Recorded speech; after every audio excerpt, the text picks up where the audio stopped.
You might want to imagine that had you lived under the famously oppressive regimes of the past, under Mao, Stalin, Hitler, Mussolini, and so on, that you would have been among the resistance, that you would have been on the side of truth, justice, and freedom. But statistically speaking, that's probably not true. Had you lived in those places in those times, it's quite likely that along with a majority of your neighbors, you would have been proudly and loudly supporting and enthusiastically cheering for those oppressive authoritarian regimes. Now, you might disagree. Not you. You would have been virtuous, brave, and principled, right? Well, keep in mind, those oppressive regimes didn't just declare one day that they would be terrorizing, torturing, and murdering innocent people. Quite the opposite. Even the most vicious tyrants claimed that what they did was for the common good, was necessary for law and order, and to protect the people. And many believed it. Real-world tyrants aren't comic book villains. Most people don't even recognize them as tyrants until it's too late. Those historical tyrants, they were all cheered on by huge numbers of people, well-intentioned people who saw themselves as the good guys and saw the disobedient scofflaws and rebels as the bad guys and deserving of whatever punishment the state might impose upon them. Dictators and tyrants, before they crack down on dissidents and resistors, always need to portray the disobedient as selfish criminals, as enemies of the people, as a threat to society.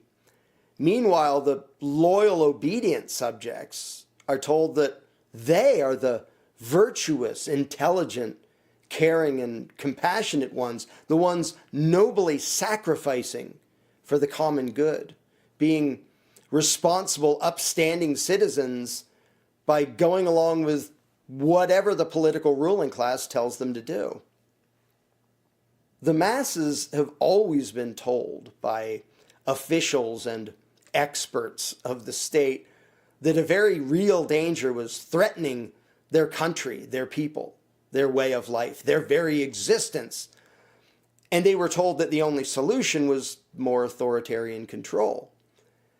And they were told that any who doubted such fear-mongering or didn't approve of the authoritarian solution were just ignorant, uncaring, mentally unstable, or worse, that the disobedient were trying to harm the decent, good, law-abiding citizens. To get away with doing what they do, tyrants need their adoring masses to condemn and hate the disobedient, condemning the motives of any who don't fall in line. The resistors are always painted by the state as greedy and ignorant malcontents who don't care about others, don't care about their country, only care about themselves, endangering everyone else with their disobedience and rabble-rousing. Those in power can't have the masses even considering the possibility that the people disobeying and resisting also have good intentions and good reason for disobeying, that they care just as much, that they too are trying to do the right thing. No, the dissidents always have to be portrayed as stupid, irresponsible, or downright evil. The tyrants can never let dissenters be seen as good people with just an honest difference of opinion. So to avoid that, those in power go to great lengths to vilify, censor, and silence any and all opposing opinions. So the masses don't ever hear why those other people believe and behave differently. Because if the people were exposed to competing ideas, they might change their minds. So any skeptics or critics of state power have to be demonized, painted as callous villains. Their beliefs have to be mischaracterized, and their intentions have to be maligned. And most people who lived under those regimes, having spent so much of their lives subjected to authoritarian indoctrination, didn't have the thinking skills or the mental fortitude to even begin to question what they were told by the authorities. They had been taught to believe that government knows best and that it's there to protect the people. And even if those people had the ability to assess things objectively, which they didn't, the masses would never actually hear an open, honest public discussion or debate anyway. Those in power made sure the masses would constantly hear only the officially sanctioned viewpoint broadcast everywhere and at all times. As for any differing views, all the masses would ever hear was, those people don't care. Those people are selfish, ignorant, crazy, evil, not worth listening to. And for the good of the people, all those dangerous, misguided, dissenting views must be silenced. Even in supposedly advanced, well-educated countries, the masses have often been ignorant cowards, unable to think for themselves. And of the few who did have their doubts, most didn't dare to do or say anything to actually resist the lies and the injustice. And their excuse was, well, they couldn't afford to speak out, to make waves. They had too much to lose. So most people just followed along, acting like well-trained dogs, eager to please their masters. And having been subjected to prolonged and intense propaganda, coercion, and manipulation, most of those who obeyed those regimes, who voted for those regimes, who empowered those regimes and cheered for those regimes, felt completely justified and morally virtuous and superior based on their compliance with the commands of their political rulers. They felt deep pride in their subservience and deep contempt for any who did not share their blind faith and their blind obedience. And so, as a result, the worst tyrants in history were widely adored and cheered for, even by the very people that the tyrants ended up abusing. Among so many well-intentioned but duped populations, authoritarian agendas have been wildly popular, while resistors have been few and far between, scorned and despised by the majority. But even with all of that in mind, is it really fair for me to suggest that a lot of you, had you lived under those tyrannical regimes, wouldn't have been on the side of truth and justice, but instead would have been loyal, brainwashed cheerleaders for sadistic megalomaniacs? Is it fair for me to think that you would have been so gullible, so weak-minded, so unprincipled, that you would have fallen for the classic divide and conquer and fear-mongering tactics of power-happy sociopaths, to the point that even you would have zealously supported the oppression and victimization of your fellow man, and self-righteously condemned any who resisted or objected to such oppression? Well, yes, I think that is fair. Because that's exactly what I've watched a lot of you do for the past 2 fucking years. You know who you are. You're the ones who blindly believed and obeyed those in power and condemned anyone who didn't. You're the ones who didn't research anything, didn't question anything, didn't look at any actual data. Instead, you fell for ridiculous fear-mongering, and then you repeated it, and you despised anyone who didn't.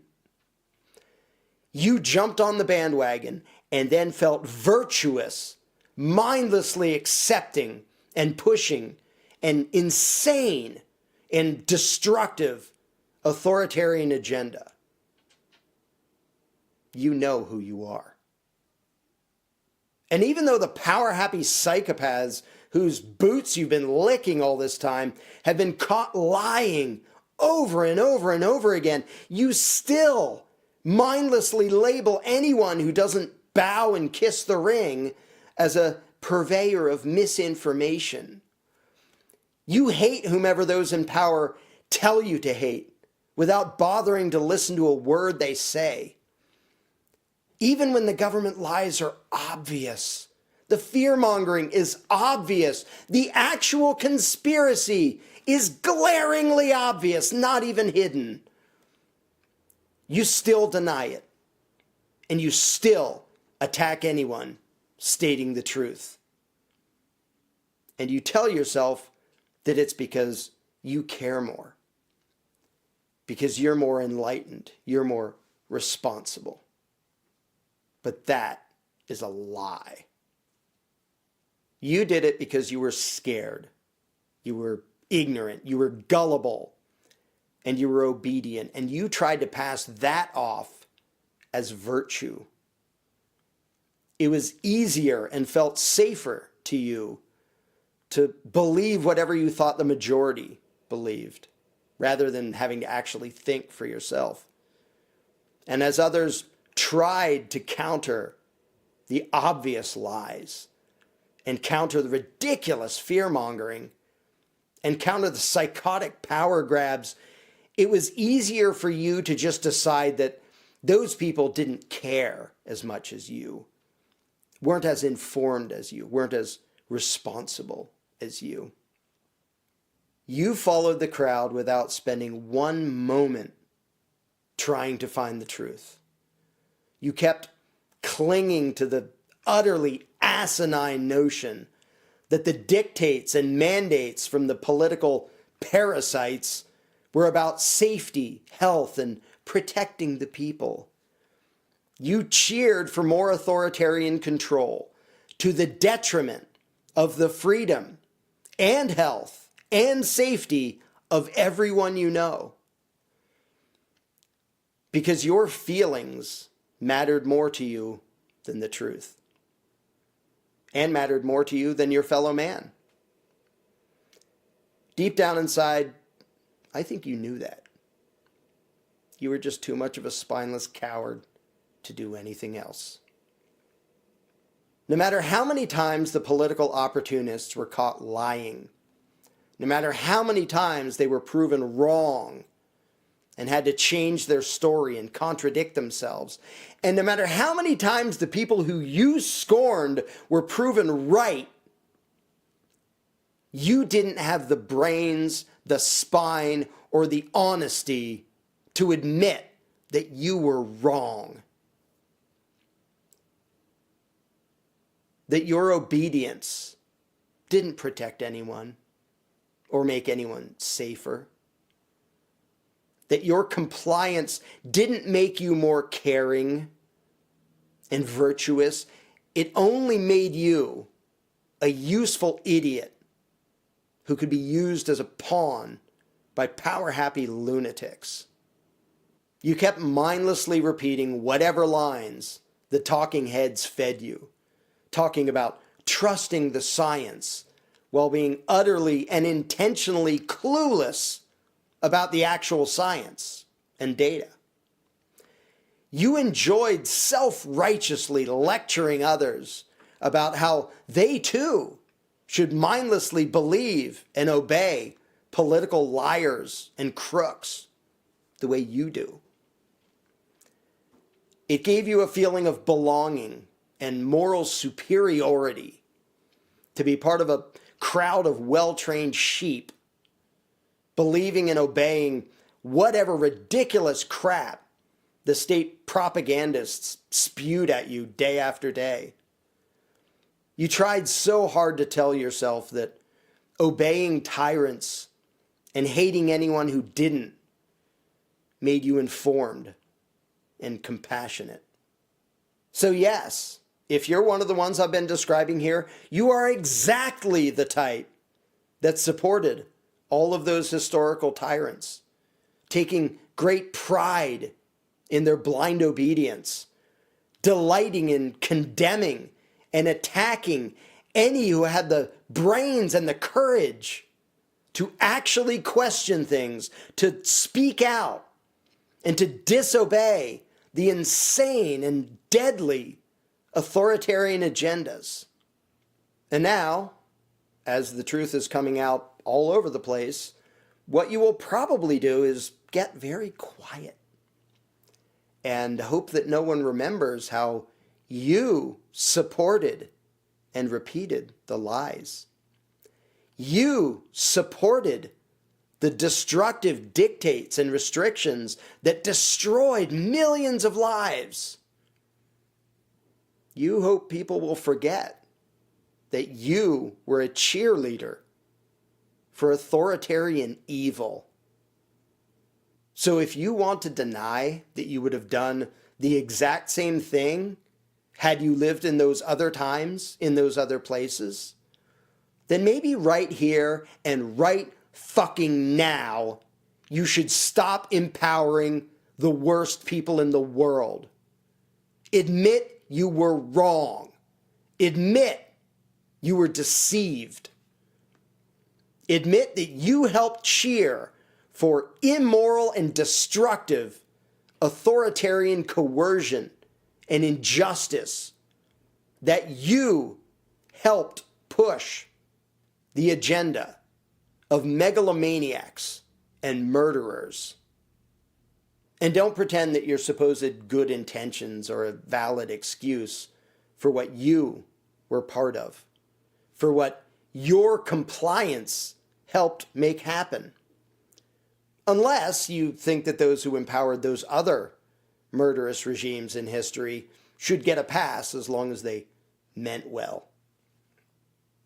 And once you've acknowledged what you did, then stop being an apologist for political psychopaths. Until you do, you don't deserve the respect and compassion of your fellow man. You've acted as an enabler of evil.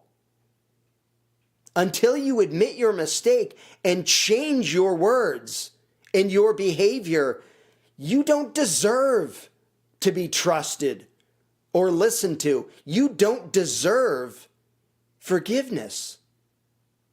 Like all the others in history who empowered dictators and tyrants, until you do what you can to correct your mistake, you deserve contempt and condemnation for the massive pain and suffering that you helped to create. And some of us won't forget.